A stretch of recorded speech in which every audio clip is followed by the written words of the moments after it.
Une simple lettre, est-ce que ça peut vraiment tout changer?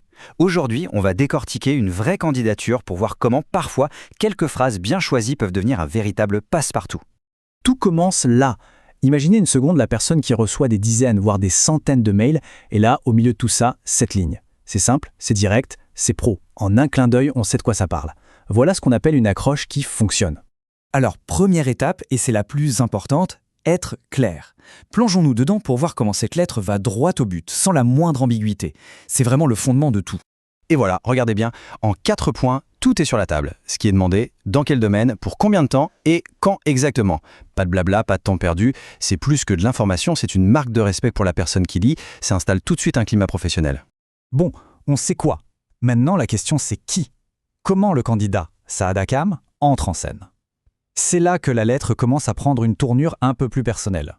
On découvre donc l'auteur, Saad Akam. En se présentant comme ça, comme étudiant à l'Institut technique d'agriculture, il donne tout de suite du poids à sa démarche. On n'est pas dans le flou, on sait d'où il parle, c'est hyper efficace. 23 ans, ça peut sembler être un détail, mais ça ne l'est pas du tout. Ça dessine le portrait d'un jeune en pleine formation qui se lance. Du coup, sa demande de stage, eh bien, elle tombe sous le sens, c'est parfaitement logique. Et là, c'est la pièce du puzzle qui connecte tout.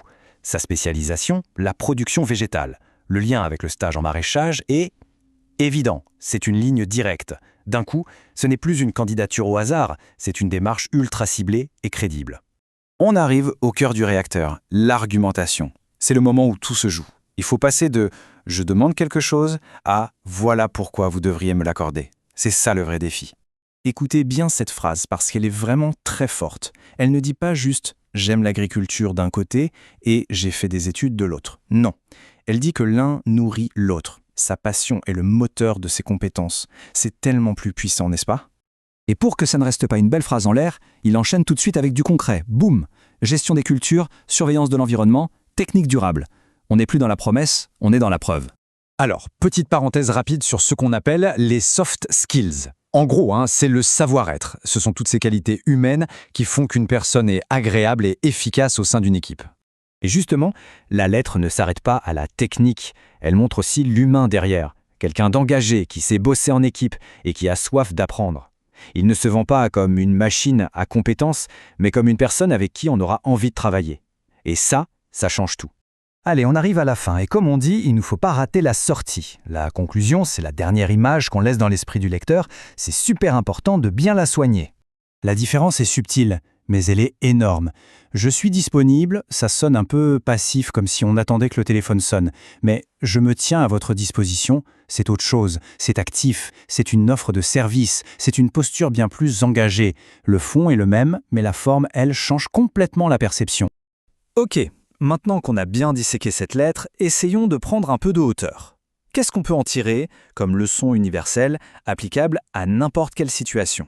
En fait, si on y regarde bien, tout tient en 3 piliers. D'abord, la clarté. On dit ce qu'on veut sans détour. Ensuite, la pertinence. On montre en quoi on est la solution. Et enfin, le professionnalisme. On reste courtois et respectueux du début à la fin. Si on a ces 3-là, notre message a toutes les chances de passer. Donc, ce qu'il faut vraiment retenir, c'est qu'une bonne candidature, ce n'est pas juste un papier administratif. C'est une histoire. Une mini-histoire, bien sûr, mais une histoire stratégique, qui explique pourquoi on est la bonne personne au bon moment.